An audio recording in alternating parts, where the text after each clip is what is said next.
So I have these 5 things I am working on. I want to solidify them in this first 90 days, but I want to share with you because we got love for each other, right? Okay, so I want to solidify these things in this next 90 days, and I want to do that for every other quarter in 2024, and I think this can really come handy. The way I think about it, or the way I conceptualize it, is that I'm setting myself up not to fail. I'm setting myself up to hit those targets. I'm setting myself up to make sure that the things that are in my heart, the way it is, at the beginning of the year, there is that humph, and it's necessary. Motivation is always necessary. Restoring passion is always very important. Okay, but passion wanes, right? It's your systems that will carry you through. And so these are the things I think I am putting in place, or I am committing to do, and I am setting up systems to ensure that I don't fail, that I don't come back to 2025 and start thinking, oh, what did we do this year? Okay, so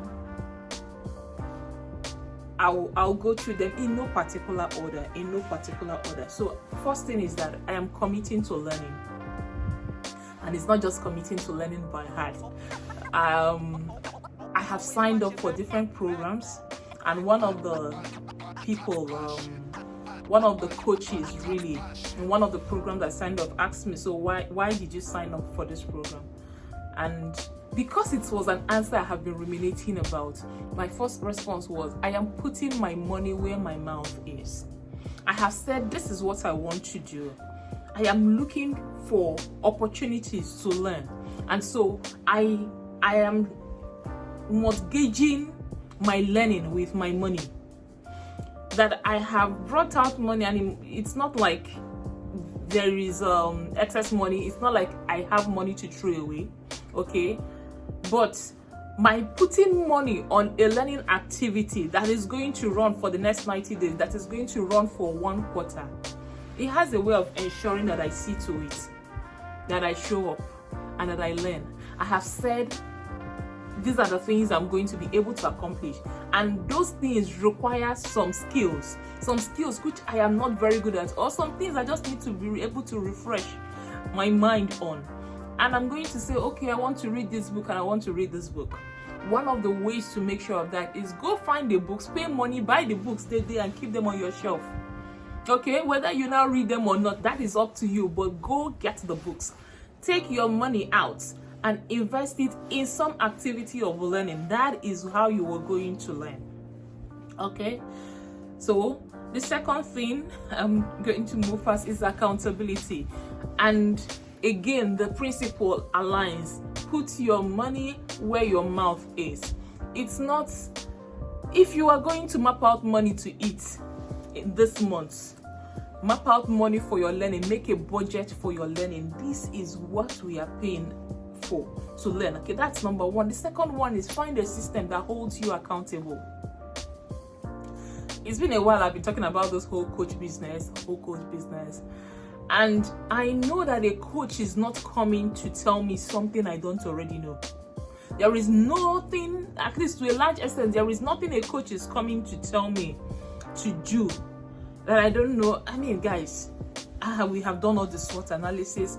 I mean, there might be 1 or 2 or 3 things, but basically an accountability setup is just something that sets somebody up to hold you accountable for what you have said you will do. Some people are able to say, okay, I come on Facebook or I come on Instagram and tell you all that I'm going to do this, and so if I don't do it, you guys are going to hold me accountable. But we know that nobody is really paying that attention to your personal growth. We know that the moment you don't see me, you're like, okay.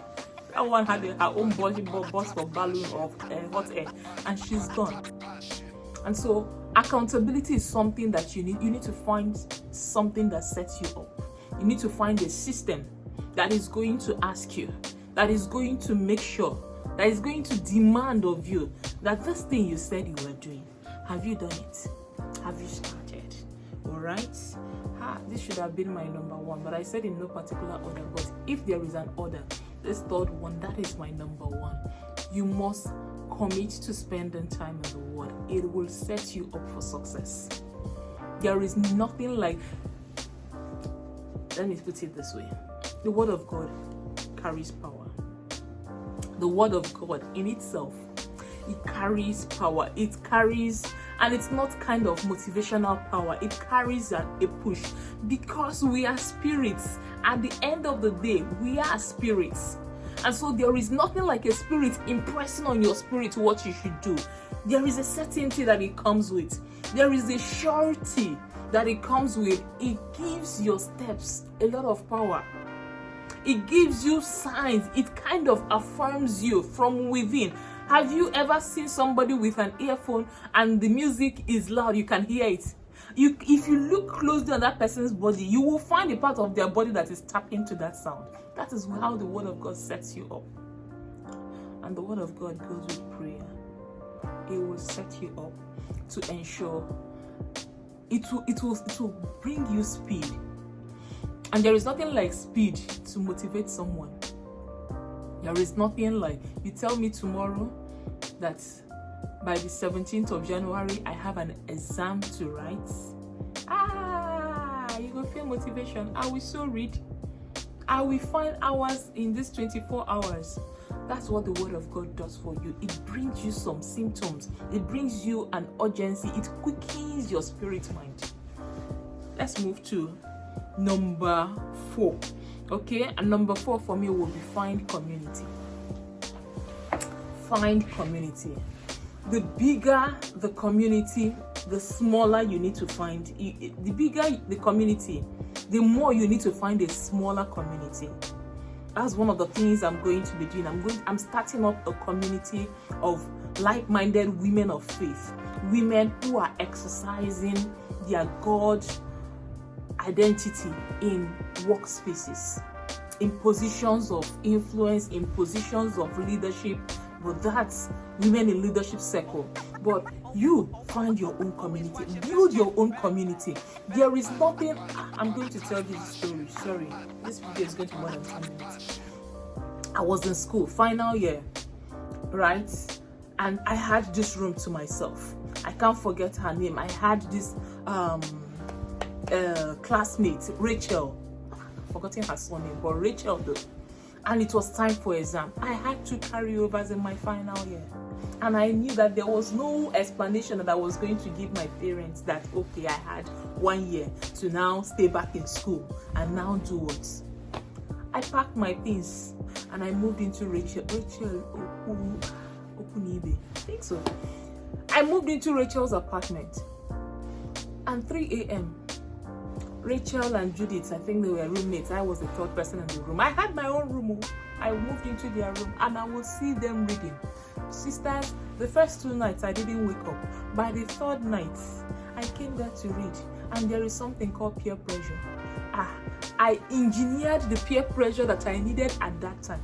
I got up and I read with these girls. By the time I had done that for 1 semester, not only did I make all the courses plus the carryover, for the first time I would see all my results and I'll be seeing A, B. Me where I no book before. I started that final year. They were the best of my results. They are the ones that even lifted my eventual CGP. Do you get? Set yourself up to succeed. Find a group of women that when you guys sit together, there is something one person is doing and it's not just in a competitive manner, but you are sharing. You are sharing not just the things that you are doing, but difficulties and how you overcame that. Principles, ways that each other succeeded. It has a part in life. It has a role to play in life. I have heard people talking about community. I am the most introverted. Okay, I'm not the most introverted because have seen me here talking to you. But as introverts go, I want to be reserved. I like my space. I love my space. Okay, but to find time to commune with a group of women who want to help each other in this manner, in the manner of discussing about the Word of God, discussing about life discussing about workplaces, discoveries they have made from the word, discoveries of their identities, bringing principles and applying it. You need community, and this is just the community I'm talking about. I don't know where or in what area you need community, but I assure you we all need community. And the fifth one, which will be the final one for today, is set aside time. Set aside time for what you want to do. I have been thinking, where am I going to squeeze out time? And the time that looks like it will go is this time that I want to use and be doing exercise. That's the time that I am negotiating now, because I need more time. Guys, I have a boisterous, needy 9 to 5 work that for me is 9 to 9. Okay? I have family, I have a business to run, and I have all of that. And like I was telling one of my coaches, I don't want to drop anyone. I don't know which one I want to drop. So I need more time in the day. But what can help you achieve is making sure that the times have been set aside before you need them. You get that you set aside the time. Like, I have planned for my next retreat, which should be holding sometime in April. I have put things in place so that I can achieve, that time, so that nothing comes in between. It's like planning your calendar. In your calendar, set aside time for the things that you must do. Set aside time. Tell yourself, this time, 5 a.m. to 6:30 a.m., this is the time to pray, and this is the time to read the word. Okay? In my calendar, there is a time to listen to a YouTube video. Listen to what I have, the list of YouTube videos that I must be listening to, and these people that I must be following. There should be a time to read. Are you going to follow all of it? Probably not. But it's a setup.